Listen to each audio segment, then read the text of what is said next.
Hello and welcome to another episode of The Aftermath. My name is Ian, and as always, I am joined by Dylan. Yo. The one and only. The big and the bad. I don't know. I think I'm pretty The big bad. good. Not nearly as big as I want to be. It's like the term sick. It means cool. Right? You're bad. You know what I'm Fucking saying? ill. Yeah, right. You're sick. You're nasty, but in a good way. You know what I'm saying? Anyway. I got the Okay. funk. I got the funk. I had a discussion with one of my my music mentors in the past. I am a guitar player, but I also I professionally played bass guitar professionally. So I played so much more bass, especially in a setting where you can make money from it in bigger named events and all that. He was paid no less. And then one of the big things that one of my mentors had told me was when describing bass tones, it can't be a pleasant word. Nah. It has to be a That word. shit's dreary. It sounds rough in some way, funky. Groovy. No, well, yeah, it was more like that bass tone sounds fat. It sounds round. It sounds Depressed. depressed. Anyways, that's not the point of this episode. Yeah. This has We're talking about a nearly decade-old movie. We're Oh, 1 year away dude from the 10-year mark, and I fucking hate it. He didn't know that it was this old.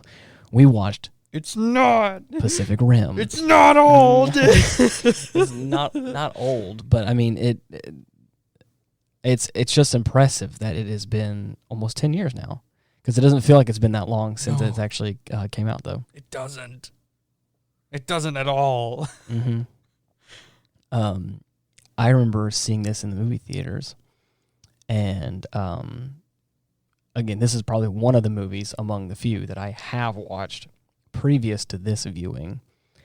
And I remember enjoying it a lot when I watched it the first time. It's so It is really good. good. And the way that I described it whenever I left the movie theater, I remember saying this to my group of friends that I was with when we spoke about it. I said, this movie makes my inner 10-year-old happy. Mm-hmm.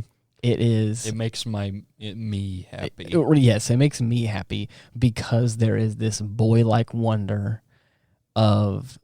I may not have been in the camp of like a super diehard fan of Transformers back in the day, in like the cartoons, Right. or I may not have been grown up with the Godzilla movies of yore. Right. I may not have the sacred films. Right. I remember watching Star Wars a lot. I remember watching some Power Rangers and stuff, Right. and Standard fare. other stuff like that. But like the big alien / big robot genre was maybe not the one that I foreign to thee. right. I may not have grown up with them, so I don't have some sort of special nostalgic connection. Right. But as I'm assuming 10 years ago, as probably a late teenager, whenever this movie came out, I remember watching it and going, I can appreciate this for what this is at its core fundamentals.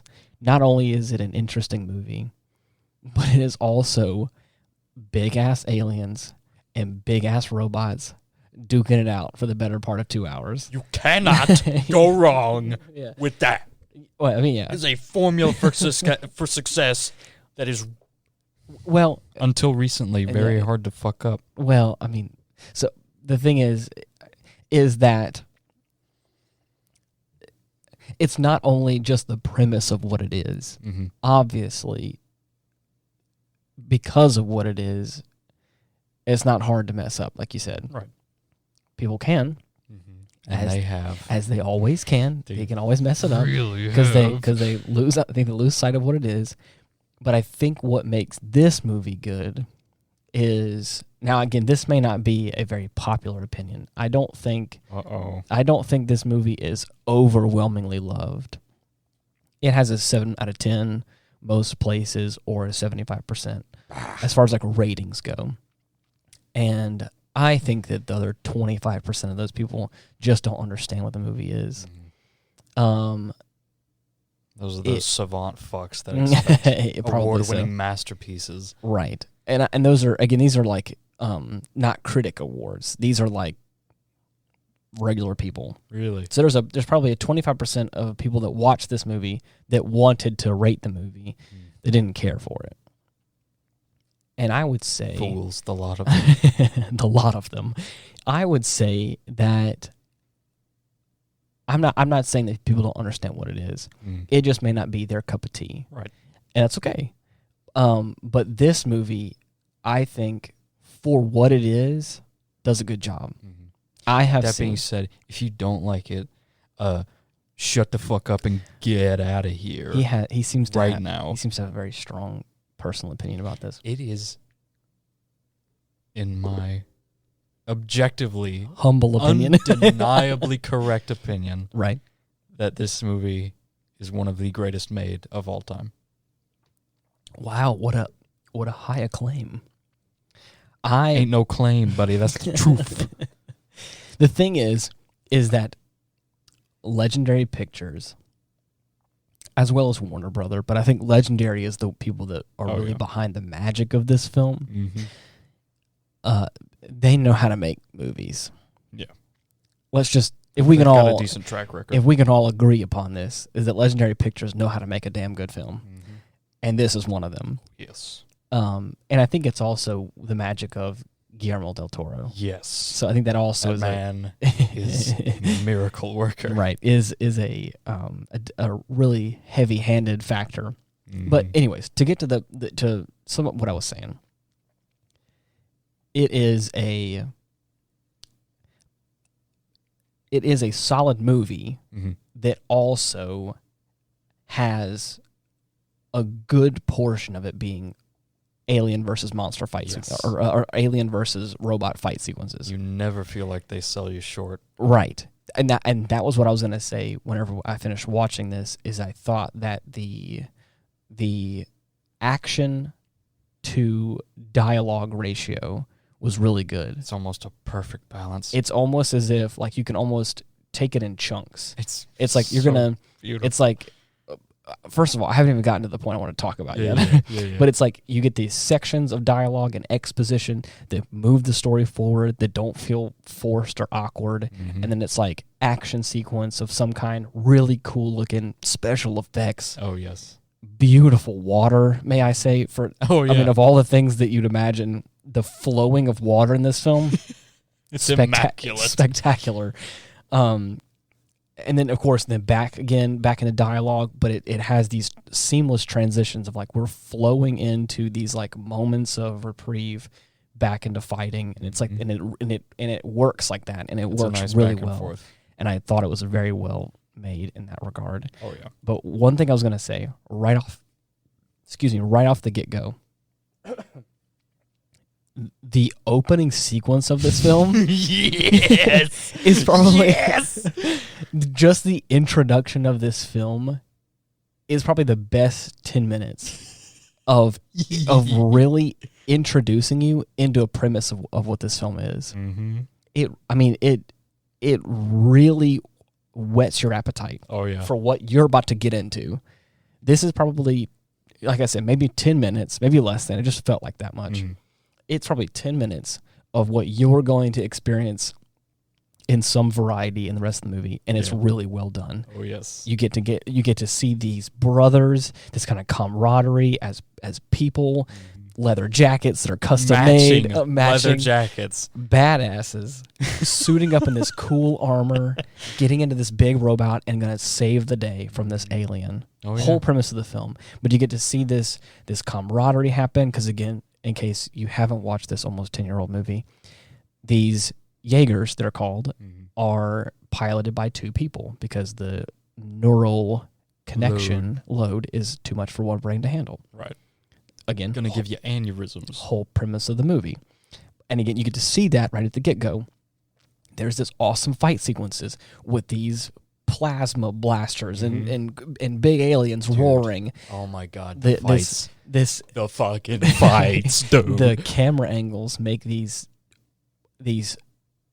It's the same thing with Legendary's Godzilla. The placement of the camera angles and the movement of them, or lack thereof. Right. They're always low or from a human perspective. Right, and it makes, even if they're at the same level, they still feel huge. Still feels like these It sells the scale right. very well. Yes, and in this first sequence, you get to really experience that because they're in the ocean. Again, whole premise of the film. Right.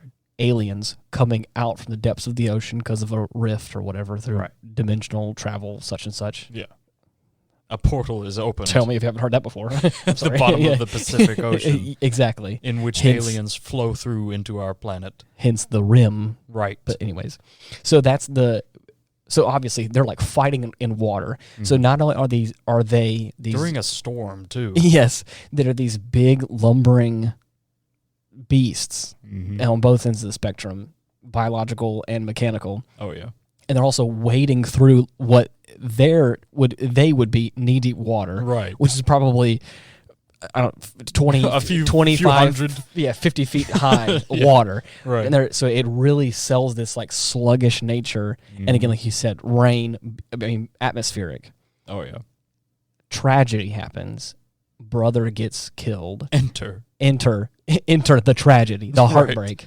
The thing that sets our main character on his journey, on his fall. Right. His brother gets killed in an accident that happens in that fight sequence, and of course he drags the robot one-manned back to the beach on Anchorage, which is like a kind of a huge feat that happened to begin with. Because again, as previously mentioned, piloting by one man is not an easy thing to do. Oh yeah, no. So before we move on, go ahead. Continue. I really want to get into the nitty gritty of that first fight scene. Okay, go ahead. So that's why I'm bringing it up, because again, it is such a great introduction to this film. Okay, so they build up the Jaegers really well as these gigantic, super expensive pieces of machinery, right? Hulking masses of metal. Yeah, many of diesel engines per muscle strand. You get a shit ton of mileage off of these motherfuckers. But man, they nailed it with mechanical detail on these things. Yes. They have so many glamour shots. Right. Like up close and personal with the inner workings of these giant machines. Right. Like you see parts moving around like at the joints of the arm, in the shoulders. Yeah. Whenever they like raise both arms up, you see pieces fix into place, like tense up to smash this motherfucker in the head. Right. It is gorgeous. The whole film has that throughout every different Jaeger you see. Each one is different. Yeah, each one is different, but all have that level of mechanical detail. And it is the most beautiful thing I've ever seen. It's things like that, and it's things like we've seen in other Gundam material and other things adjacent to that has this high fidelity for mechanical detail.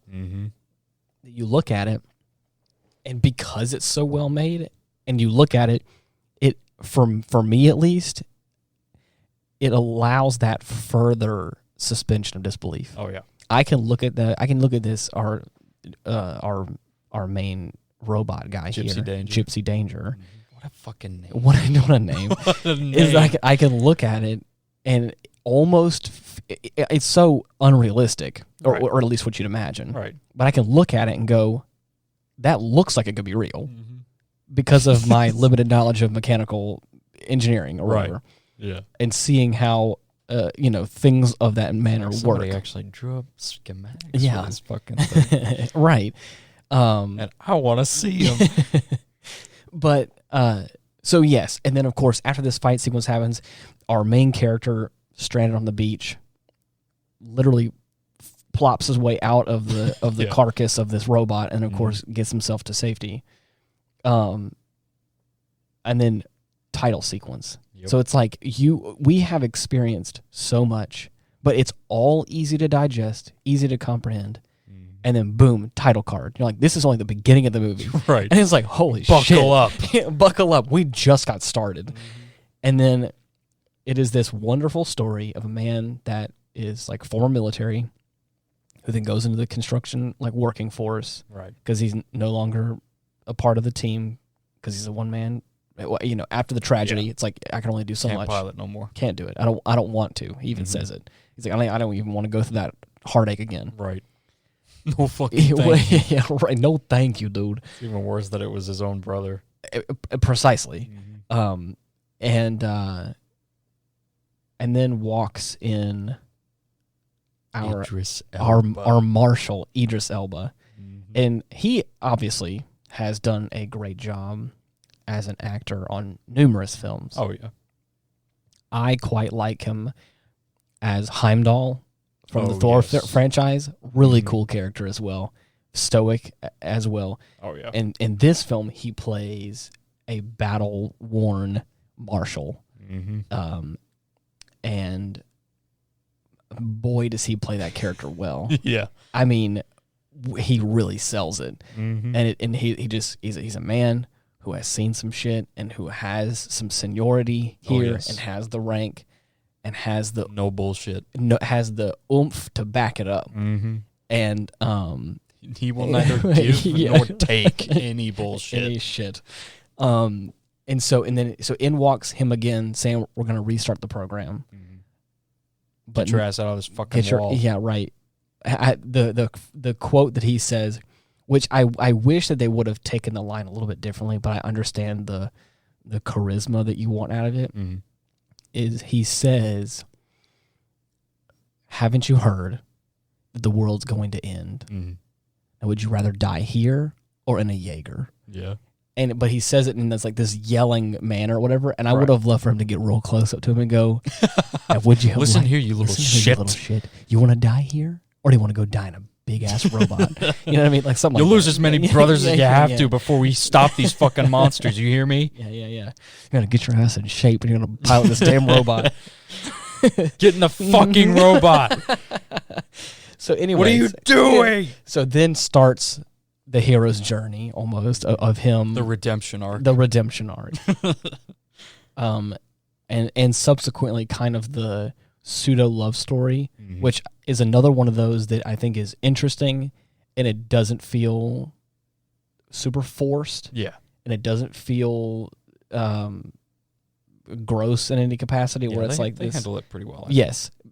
It also, because of the nature of what goes on, the whole neural link stuff. Yeah. It kind of makes sense. Like, you really get to have this trust, this bond with somebody. Like it takes away a lot of the possible exposition of getting to know them. Exactly. You've been in their head before. Right. Yeah. You, in between these fight sequences, you don't need this kind of shared experience that's like described, or this kind of like this opening up of characters. So these characters that can know very little about each other in the span of probably 15 minutes of a movie. Right. Like them sparring with each other and like being good partners or whatever. It's a clever and just vague enough way to skirt over that right. stuff. But it kind of it's almost as if it is built in to the overall story of like so the fact that they have this connection, and then it also helps that I think we as the viewer get to see Mako's trauma, the kind of female lead of this movie. Right. We get to see her trauma dealing with the loss of her family in great detail. And then also the adoption from the Pentecost. Is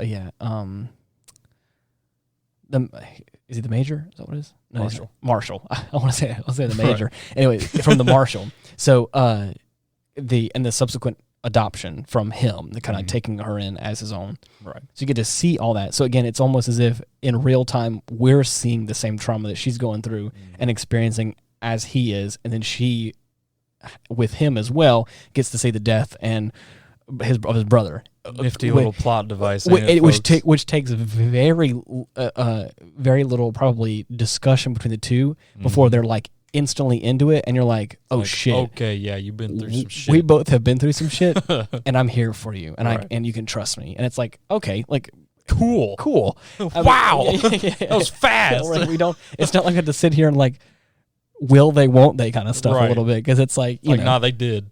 Oh, they did already. Damn, girl, you went through some stuff. Right. But anyways, so like that is a cool element, and then interspersed with that are, like I said, is this action of like where it's not like the Jaegers are this kind of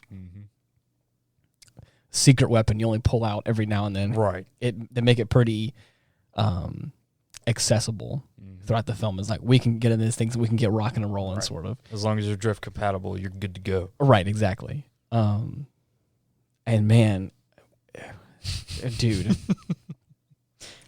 I liked so many characters. Yeah.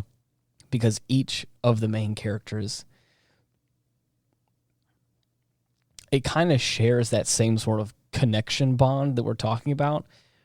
But a lot of times, if you're drift compatible, it's usually with your family, or it's because you're like twins or triplets in one manner. Or a significant other. Right. And so it has this, it makes sense in the world. Can't just put two strangers in a box together. And expect them to work. Yeah. Especially not work this giant machinery together.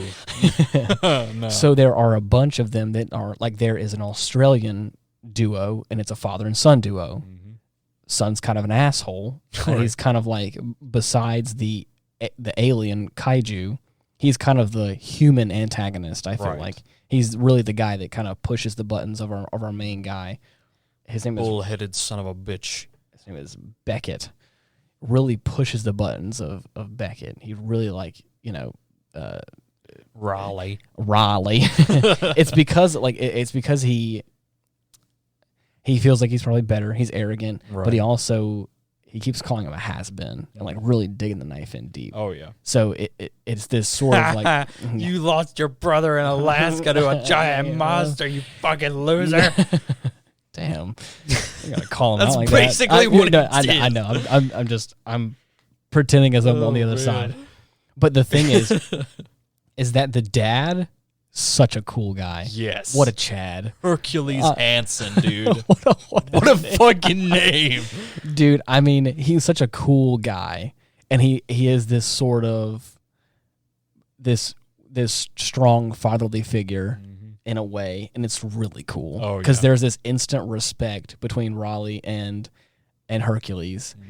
And then the son walks in as kind of this douchebag, and you're like, oh man, it's sort of aloof. Yeah, you know. Doesn't walk up and shake his hand. Sometimes I don't know what to deal with him. Sometimes I don't know if I should give him a hug or a kick in the ass. Kick in the ass. And he's like, with all due respect, sir, I think I know what he needs. Right. It's like, yep. But there are these all these really great, like, the teams. Yeah, it's all these. Which one was your favorite? I really did like Hercules and his son. Yeah. His son's kind of an ass and hard to deal with, but his like, dad usually keeps him in check. Yeah. And then, for of the course, most part. Right, but it's also, it's hit their entire arc all the way till the end of the movie. Oh, yeah. I think it's what really gets me, and it's really heartwarming and kind of sad, too. Yeah. Which we'll get to in a minute. Man, you already know who my favorite is. It's actually been a tie. Really? Between Cherno Alpha and Crimson Typhoon. Really? I like Crimson Typhoon. Yeah. Because of the thundercloud formation. Of course. And the fact that they have 3 pilots, which are triplets. And God, I don't even know why I said it was a tie, because Cherno Alpha fucking rocks shit, and it is the best looking one in the film. They're the Russians, right? Yes. Right. Yeah. Yes. A wedded couple. Yes. That fight in a giant robot. From Russia. Yes. But they also pilot this guy that has like an extendo fist. Yes, dude, fucking pile bunker arms. The thing is, it really doesn't take much to get Dylan riled up. No, it doesn't. It's so simple. It's so simple. It's so fucking simple. You can't fuck it up. You get a big robot, you put a pile bunker arm on it, and of course you just make it badass looking. Yes! He is sold. Dylan is there. It's like a walking nuclear silo with arms and legs, and it's got flamethrowers on either side. It looks fucking beautiful. Yeah. It really puts the wind beneath Dylan's wings. It's oh my god. That's why I have the big ass figure of it. I know, I've seen it. It's really nice. It's very cool. Oh yeah. But yeah, so we have all these companions, and like the camaraderie between all of them is so awesome. We have our kind of comic relief characters, which sometimes can be too much, but we only get them in little bursts, and sometimes it is kind of funny, and it is a nice little change of pace, I think. It never gets to a point where it feels obnoxious. Right. And even whenever it may get to the point where it's kind of obnoxious, they're at least like driving the plot along in some way. They're actually doing something. Because they're not just standing around screaming. Right. Is that they're the doctors, they're the researchers, and they're like I said, they're finding a way to like better the plot in some way. Right. We have all of our guys like, we're going to throw a nuke in this rift. Like, that's not going to fucking work. Yeah, right. It didn't work before. Right, but they're like, we're going to try it again. And of course, they end up finding out more about it. Okay, fine. But so even like the characters that probably weren't my favorite are still good in some way. Right. And I love that. The whole movie's panning out and it has all this amazing action, all these things happening. Dude. What's that? The fight in the Hong Kong Bay. Wow. What a fun time. Yeah. It's bittersweet. It is like what I would consider the mid-boss at the raid. Right. It is like there's two at once. It's a big deal. There's a lot going on, and that's the part where they lose the two teams. Right. And it is like kind of a sad moment in the movie because you're like, man, that really sucks. They were so cool. Yes. They got their kind of 15 minutes of fame, and that was it. And it's like, oh, that kind of sucks, but I understand. Mm-hmm. Just too cool to stay throughout the whole movie. And then, of course, Ron Perlman shows up. Of all people. Hannibal Chow. Oh, God. And what a fucking character. Oh, yeah, what a character. I thought we killed him off, but no, he comes back at the end. He survives. Yeah. Do not kill Ron Perlman in a movie. Right. So anyways, as we get to the end of the movie, the final bout, they end up finding out that they have to have the same like genetic sequence of one of the aliens, right, to get into the rift. To then, it's like a DNA reader, right? Makes sense, of course, right? And then, don't all your rifts work out like that too? Right. So the part that's hard is that in the mid boss fight that I talked about, our guy Hercules gets his arm hurt by getting jostled around or whatever. Right. So he can't pilot the Striker Eureka. Striker Eureka. I was going to say Dude, mech. I love the names. Oh these yeah, mechs. They're really. Do you know what the Spanish one is called? No, what's that? Diablo Intercept. I love that one so much. It's almost as if like you can just put a couple like an adjective and a noun together and make something nice. Mm-hmm. That's so nice. It's amazing. But so the Striker unit, which is the father-son duo, has a nuclear warhead strapped to it, basically. And I'm going to blow it up. And I blow it all up. So anyways, our guy Hercules gets injured. He can't pilot it. So Idris Elba, the marshal, steps up. Oh, yeah. And dons the suit once more at the expense of his own life. Of course. It's a real sad, touching moment. It's a very good moment. Oh, yeah. There was calculated to be 3 showing up this time. 2 show up. And then the final guy, the big Category 5 shows up. Yeah. Holy shit moment. A little delayed. Right. Fashionably late to his own party. Right. So, Gypsy Danger kills off one of them by doing a wonderful job. Dude. I would say filleting it. Oh, yes. Like a real good fish. Right down the center line. It's like it's charging at them full speed, like in this underwater trench. Both mouths wide open, however you want to say that. So Gypsy's just like, would you like a sword? Yeah, wrist sword. Shoves that motherfucker straight through its throat and then cleaves it in two. And then lifts it up as it's sliding down it. And, of course, from stem to stern, if you will, cuts it right down the middle. It was taking beautiful. out one. And again, this is all happening way down in the ocean floor. Crazy in the Pacific Ocean. That was the easiest kill. Oh, yes. Of a kaiju in like the entire film. Yes. So there's two more, and they're coming in on Stryker, and they detonate the nuke and blow it up. It's crazy. Self-sacrifice. Self-sacrifice. What a touching moment. And that is what I was talking about with the father-son duo. I love it because you have this asshole character that you build up as kind of the, like I said, the human antagonist in this film. Kind of this jackass that's like hard to like because he's being such a right wanker like the whole time. Right. You're like, dude, you're making it real hard to like you because you're just being such an asshole. He's arrogant. Right. And that's the whole point.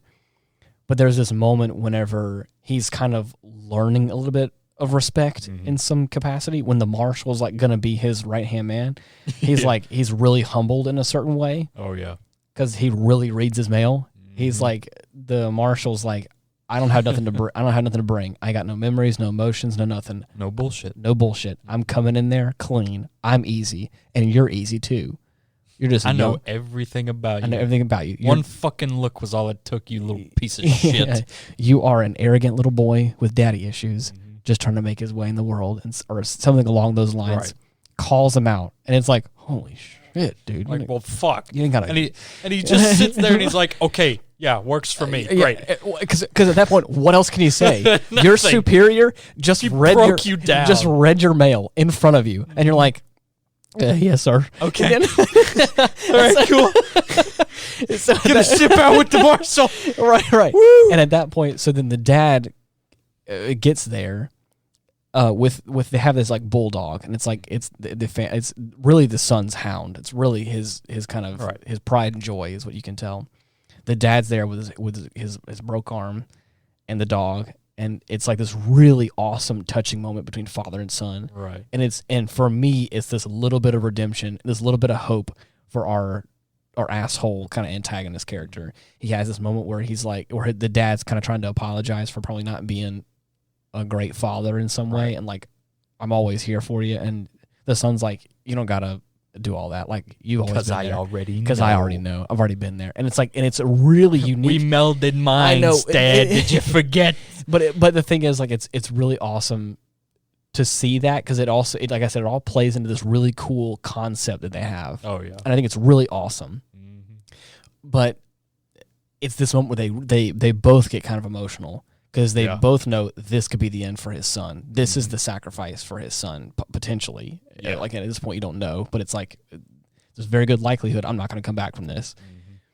And so it's a really awesome moment. And then as the son's walking away, the dad gets really choked up, and he's like, "Hey, like, that's my son. That's my son you got there. Like, take care of my son." And it's like, oh, dude, it really hits home. Yeah. It's like, oh shit, that's some strong. It's some strong stuff. Cool. Yeah, it's like, because it's you can imagine from the son's point of view, like having a dad that's really proud of him is a very important thing. And so to have that and really it being spoke out loud said is like, it means a lot.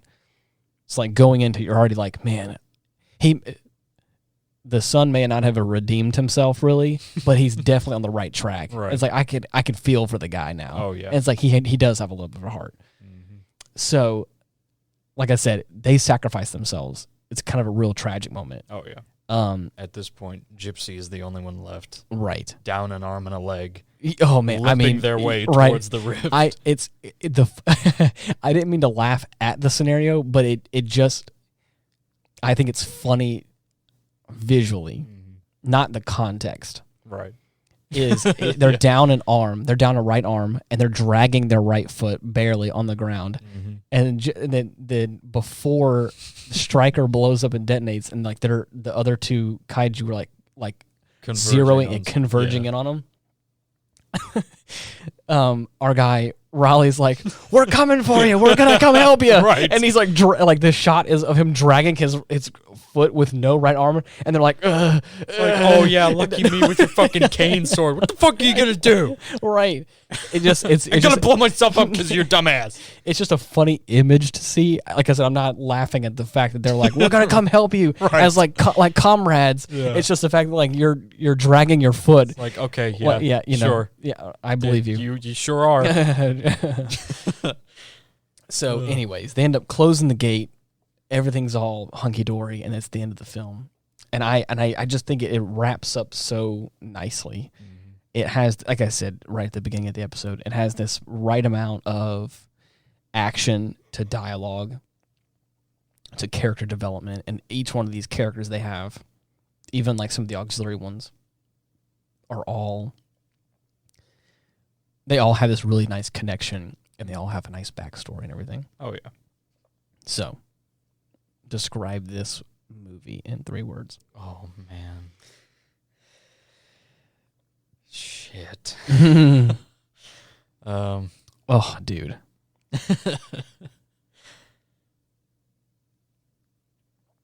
Beautiful water effects.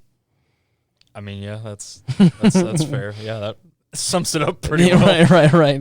I'm gonna go with big a punch face. Nice. I love it. That's great. Do you remember seeing this movie when it came out? Or did you even see it when it came out? No, I was unfortunate enough to not have seen this movie in theaters. Oh, really? In fact, I don't remember the first time I saw this. Wow. I've been watching it so long, I can't I can't remember like at all. Wow. Well, are you ready to read some fun facts? Oh goodness, please. The concept artist put together about 100 different kaiju and Jaeger designs. Pacific Rim was picked up by Legendary Pictures and handed over to the director Guillermo del Toro.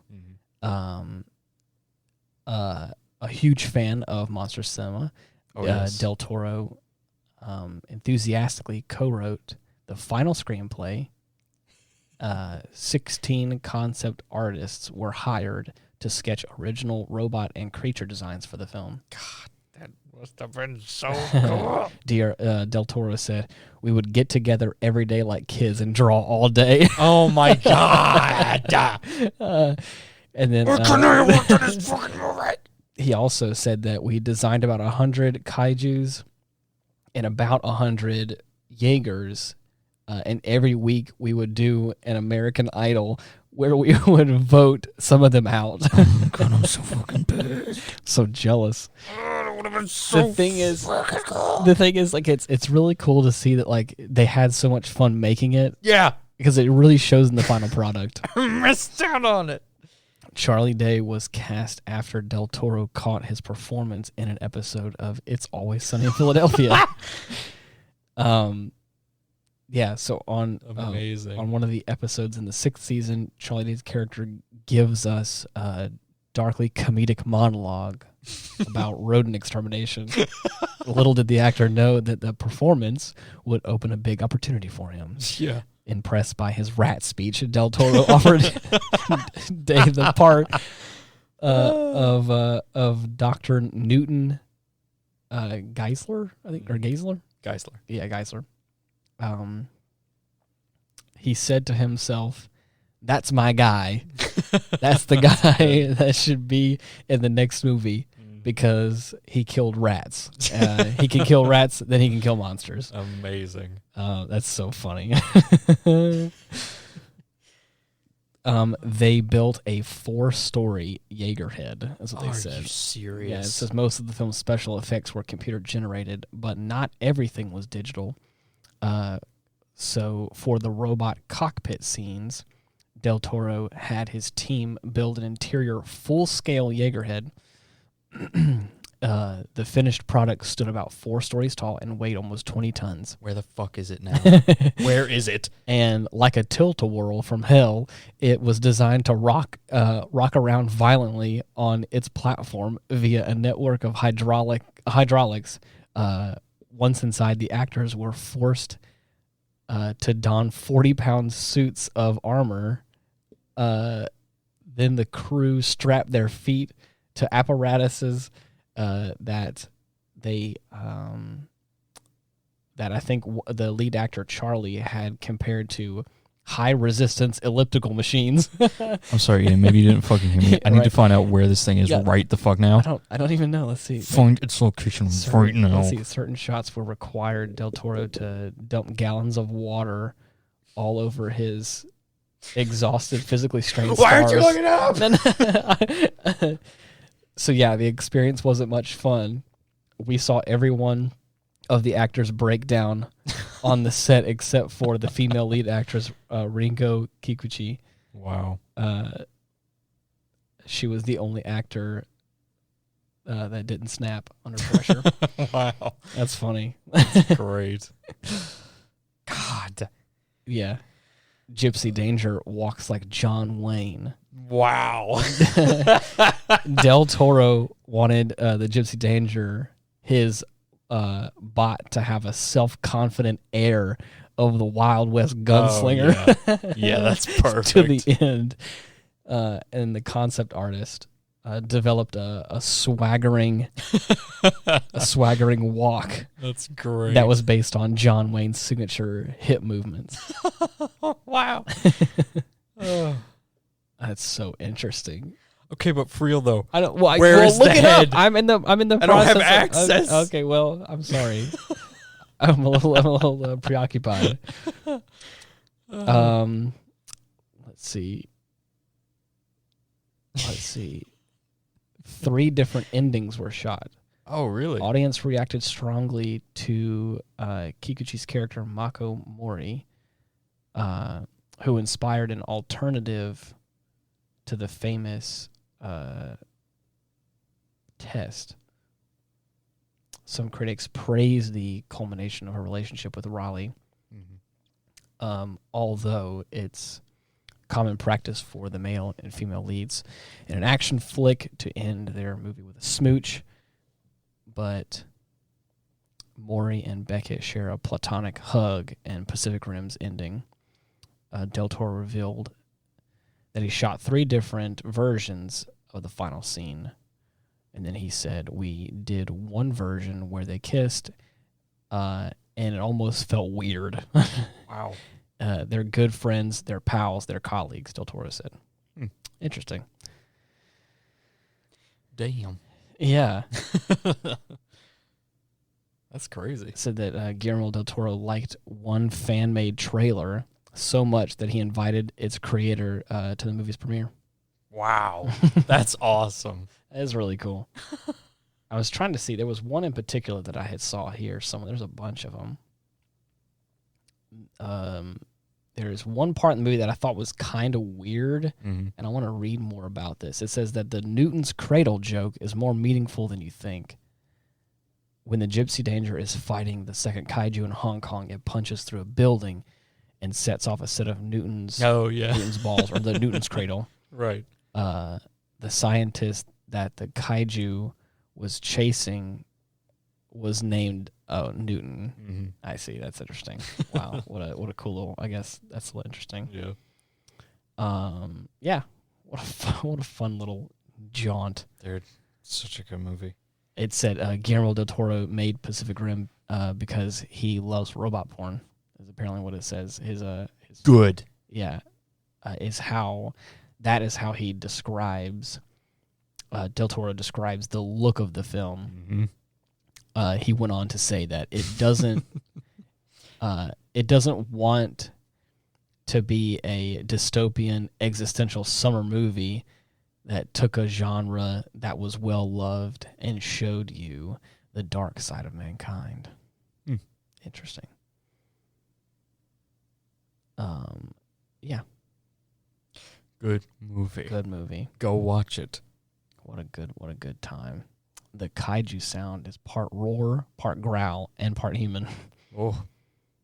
It was created from a layer of animal roars and growls. These were filtered, sped up, and slowed down to create the creature's roar, like an alien sound. And then cool. Yeah. What a fun time. It sounded really good. The whole movie sounded beautiful. Uh-huh. Everything from the mechanical sounds to even the music. Mm-hmm. I love. They probably overplayed the theme a little bit, but the thing is that it always came in at the right time. Oh yeah, where it's very noticeable. And it would always come in and it was so. And they also had so many different iterations. Yes, there's that one where it was like the electric guitar, strumming on it. Mm-hmm. There's a whole bunch of horns doing it. It's really cool. It's real good. Right. It said that the movie was not intended to be an advertisement for violence. Didn't want a lot people, of good they did with that. I don't want people being crushed. I want the joy that I used to get seeing Godzilla toss a tank without having to think that there are guys in the tank. Yes. Very good. What I think is you could do anything but echo the mood. Wait, whoa, I'm so lost. What I think is you could do nothing but echo the moment you're in. Mm-hmm. There is a global anxiety about how fragile the status quo is and the safety of citizens. But in my mind, honestly, the film is in another realm. There's no correlation to the real world. There is no fear of copycat kaiju attacks because kaiju saw it on the news and said, I'm going to destroy Seattle.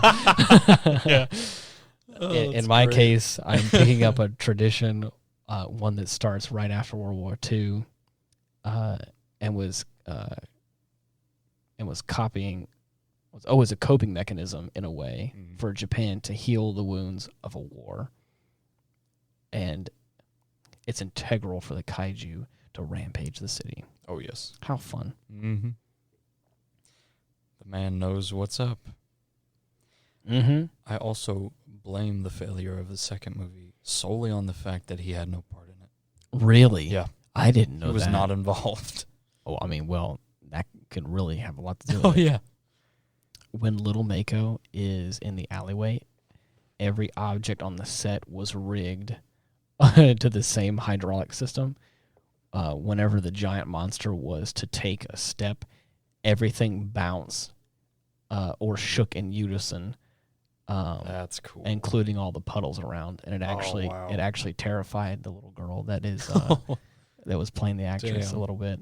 I mean, not like she wasn't actually terrified, but it actually scared her a handful of times. Like sometimes the gave her a good jump. Yeah, right. The jumps are probably all authentic, is what they're saying. So that's cool. That's so interesting. Oh man, this film is so interesting, and the thing is, it maintains a certain level of quality throughout the whole thing. Mm-hmm. The same level of detail, the music quality, the sound effects quality, the special effects, all of it. Oh yeah, it all maintains this. I mean, through the entire film, it's so great. I love it. All right. It's another S tier movie off the list. Another great film. That was long overdue. Yeah, you're right. It's been a long time. I think you and I actually watched a portion of this movie, or watched, I think, most of it not too long ago, actually. Really? I think you had put it on to watch, or we were watching it with some friends or something. Yeah, I think, I don't know. Or I think I walked in on you watching it with somebody, and I kind of sat down for like the latter half of it. Oh, yeah. So I think it's kind of what it was. But anyways, it is a great film. And it's another one of those to add to the list. It's worth it, folks. More than you know. I watched this, and it really, for me, obviously I think Del Toro did a great job probably with the concepts and the ideas of the creatures. Oh, yeah. But the team had the legwork in Legendary Pictures. Oh, yeah. Really know how to make some great films, especially these science fiction, fantasy films, all that stuff. Time and time again, from what I've seen. Right. There's even films that I think that aren't good that were made by Legendary Pictures, probably had bad directors and all that kind of stuff, bad story writers. And it's still a beautiful film. Yeah. Still looks great, even though probably because I think one comes to mind we haven't watched, and I don't think you've ever actually seen before, but I have, and it's real bad. What is it? And it's Seventh Son. Oh, God. It's so bad. I want to say that the Legendary Pictures film looks beautiful, high class actors, shit story. Anyways, regardless, You hate to see it. but seeing all that, it really helps me paint a picture to the new MonsterVerse, the Legendary MonsterVerse. Yeah. Of all the Godzilla stuff. Mm-hmm. Seeing this again back in 2013, I'm like, man, at the time this came out, I knew nothing of the intricacies of Godzilla. Right. And at that point, was it 2017 was the first Godzilla Legendary made?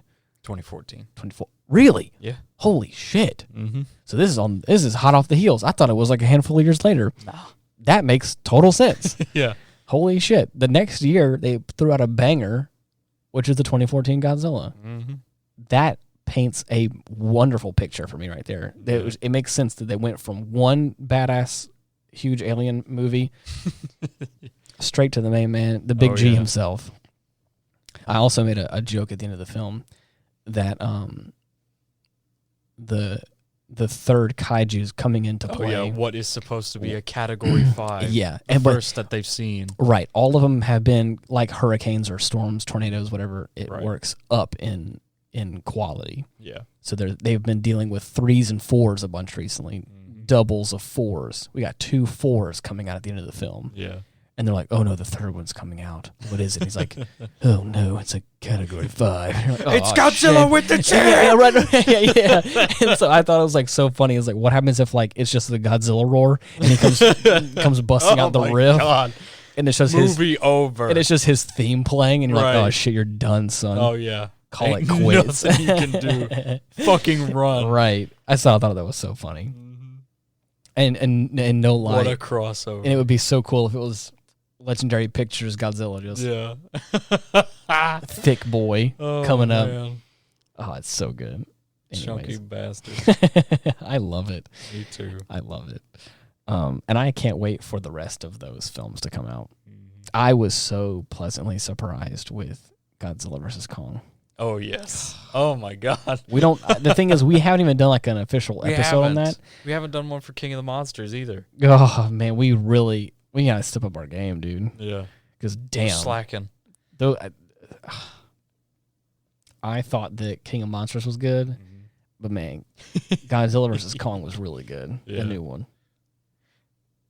Again, when we say good, we don't necessarily mean objectively good. We mean Yeah, good we to mean- our standards. we mean factually Good in the fun aspect. We mean factually good, and anything that is not considered. Can't argue. You cannot argue with It's us. undeniable. You watch that Get film and you out. don't like it.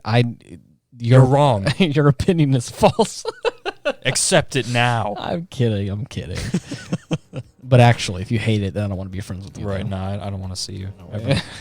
I just want to pretend like people that don't like these films don't exist. You get no cake. You get no cake. No cake from me. Anyways, thank you so much for listening to this episode. If you're looking for us, you can type in Linktree/Ian Wolf. You can find all of our links there, or you can just look up The Aftermath on all the major podcasting platforms, and you should be able to find us there. And while you're at it, go ahead and give us a 5-star review, big old thumbs up, whatever it is, If you think we're worth it. to help us out. Even if you don't think we're worth it, go ahead and slap a 5-star review. What's It the just, harm? yeah, no. All it does is just help us out. You could type in the comments and say that you lied. I want you to give a 5-star review and go, meh. I want more I of that, changed please. my mind. 2 stars at best. Right. Anyways, thank you so much for listening. Until next time, See you later. bye-bye.